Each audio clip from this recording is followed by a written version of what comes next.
When people talk about Hollywood's golden age, they usually speak of glamour. The sparkling gowns, the red carpets, the eternal smiles that defined an era.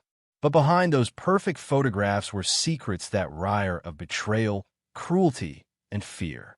And one man, known for his integrity and his piercing blue eyes, decided to tell the truth before his time ran out. His name was Burt Lancaster, a man who lived through the very system he would later expose. In his final years, he began writing what he called the most evil of them all, a list that would forever change how we see the legends of old Hollywood. The man who knew too much. Burt Lancaster wasn't just another movie star. Born November 2nd, 1913 in Manhattan, he came from a working-class Irish-American family that taught him toughness and discipline. He grew up in East Harlem, a place that shaped his grit and independence. Before he ever set foot on a film set, Lancaster was a circus acrobat performing stunts with his lifelong friend Nick Cavad in the K Brothers Circus. That experience, full of danger and control, became a metaphor for the life he would later lead, balancing on the high wire of Hollywood's golden illusion. After World War II, Lancaster served in the U.S. Army's Special Services Unit, entertaining troops across Europe. When he returned home, fate struck.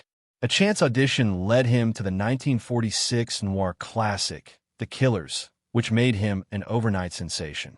Within a decade, he was one of the most powerful men in the industry, starring in films like From Here to Eternity, Elmer Gantry, Birdman of Alcatraz, and Judgment at Nuremberg.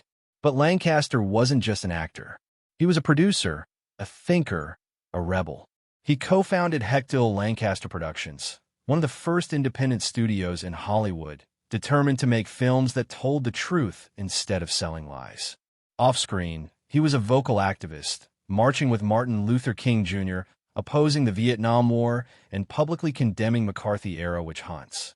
To most, he represented the moral center of old Hollywood. Yet as the decades passed, Lancaster grew increasingly bitter. He had seen too much.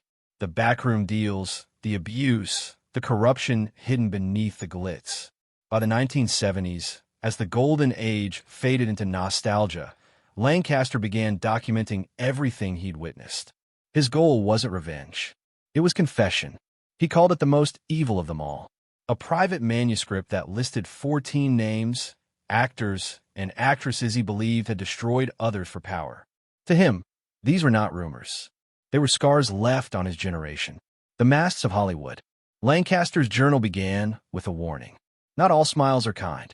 He wanted readers to understand that the golden age was built as much on cruelty as it was on charisma. His first target was one of his own friends, Kirk Douglas, his co-star in Gunfight at the OK Corral and 7 Days in May. To the world, Douglas was the image of strength, the proud rebel who fought studio control and brought Spartacus to life. But to Lancaster, he was a ruthless titan, a man who thrived on domination.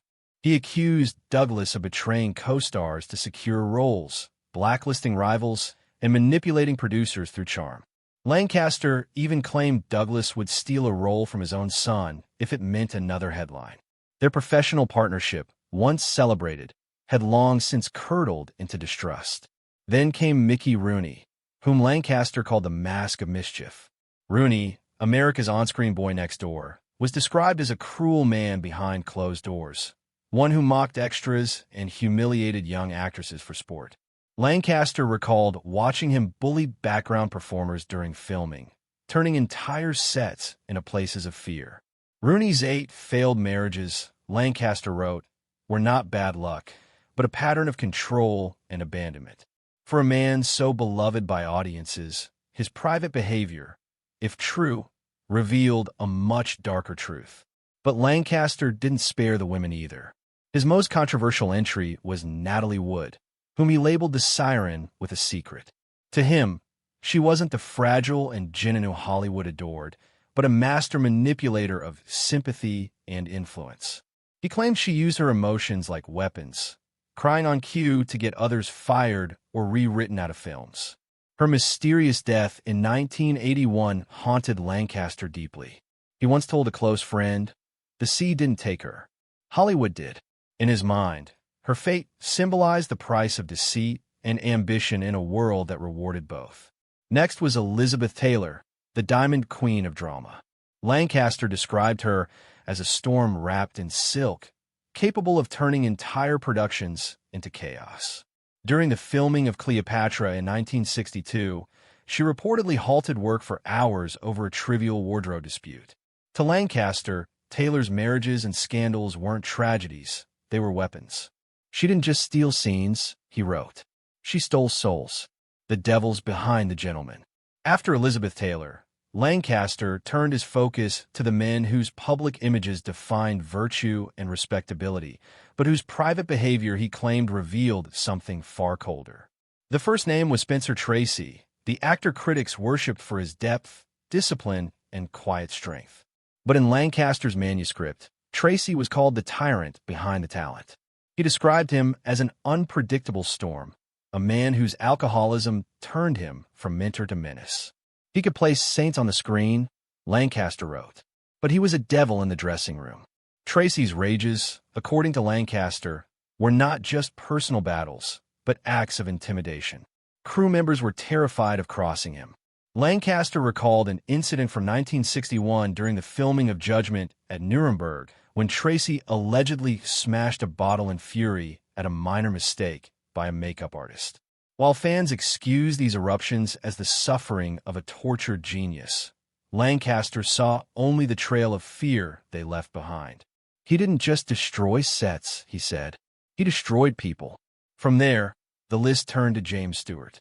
Perhaps the most shocking inclusion of all. Stewart was America's moral compass, the embodiment of decency in Mr. Smith Goes to Washington, and It's a Wonderful Life. But Lancaster called him the dark heart of America's sweetheart. He wrote that Stewart smiled for the camera, but judged everyone behind it. In his account, Stewart's kind persona was a carefully constructed performance, a tool to maintain control and respect. Lancaster accused him of taking secret notes on co-stars' mistakes and delivering them to directors, quiet sabotage disguised as professionalism.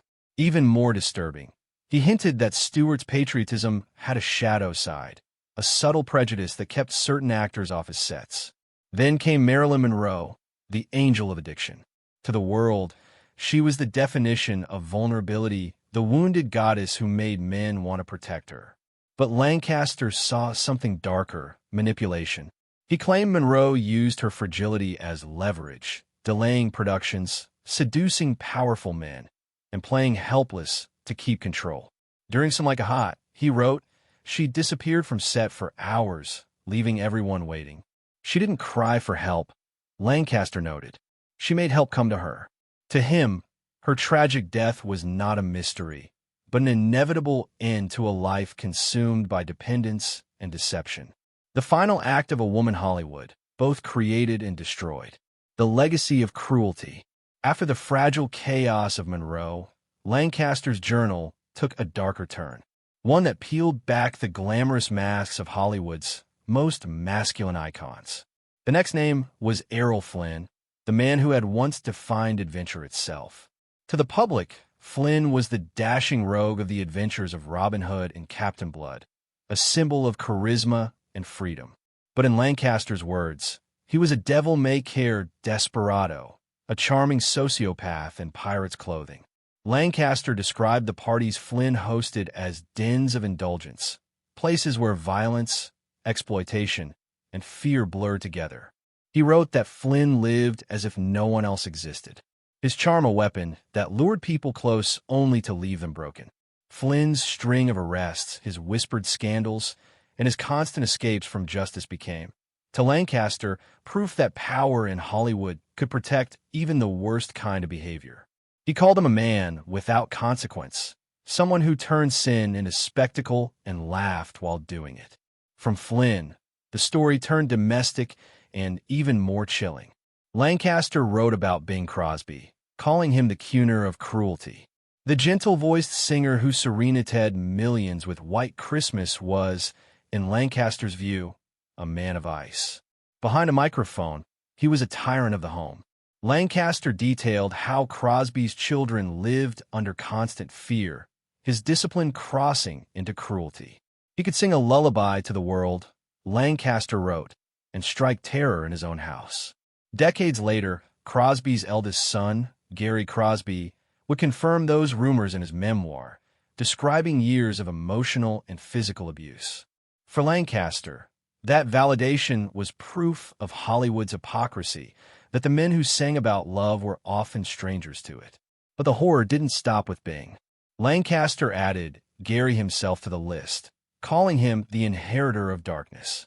Raised under the weight of fear, Gary grew into a man who repeated his father's sins. He didn't just carry the scars, Lancaster wrote. He carried the rage. His adult life was a storm of addiction, violence, and self-destruction, a living testament to what inherited cruelty could do. Lancaster saw Gary as a tragic symbol, proof that pain once planted never really dies. It grows roots and spreads from fathers to sons, from generation to generation. In his words, Hollywood didn't just make stars, it made monsters too. And sometimes they were born at home. The cold hearts of Hollywood. After exposing the brutal lineage of the Crosbys, Lancaster shifted his focus toward a different kind of cruelty, the quiet, invisible kind. He began with Henry Fonda, a man long regarded as the moral face of American cinema. To audiences, Fonda represented integrity, the noble father figure, the grapes of wrath, and the righteous juror in 12 Angry Men. But Lancaster's description was chilling. He treated life like a courtroom, cold, judgmental, and silent. Lancaster saw Fonda's stillness not as calm, but as control. On set, he was known for discipline and composure. But at home, that same composure could turn to emotional ice. His children, Jane and Peter, grew up in the shadow of a man who was distant, unreachable, and impossible to please. He passed judgment with a glance, Lancaster wrote, and those who loved him most froze under it. Jane Fonda herself would later confirm much of this in interviews, saying that her father's love had to be earned, a sentiment that mirrored Lancaster's view exactly. To him, Fonda's stoicism was not virtue. It was emotional cruelty masquerading as dignity. But what disturbed Lancaster even more was Jane Fonda herself, the daughter who had inherited both her father's fire and his frost. In his notes, he called her the revolutionary with a ruthless streak. To him, Jane's activism, her public defiance, her outspokenness came not from compassion, but from control. She fought for causes, he wrote, but she also fought for dominance.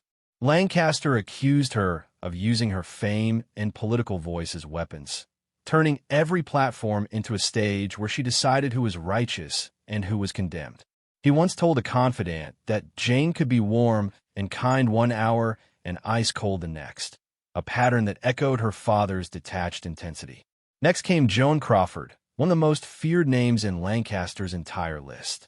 He called her the Iron Matriarch. Behind the glamorous persona of a perfectionist star was, in his words, a woman who ruled through fear. Lancaster claimed she terrorized younger actresses, mistreated assistants, and manipulated anyone who dared to cross her. Her household, he wrote, was a palace of discipline where even her children weren't safe. She ruled with her eyebrows and her fists, he said years before Christina Crawford's memoir, Mommy Dearest, would confirm many of the same allegations.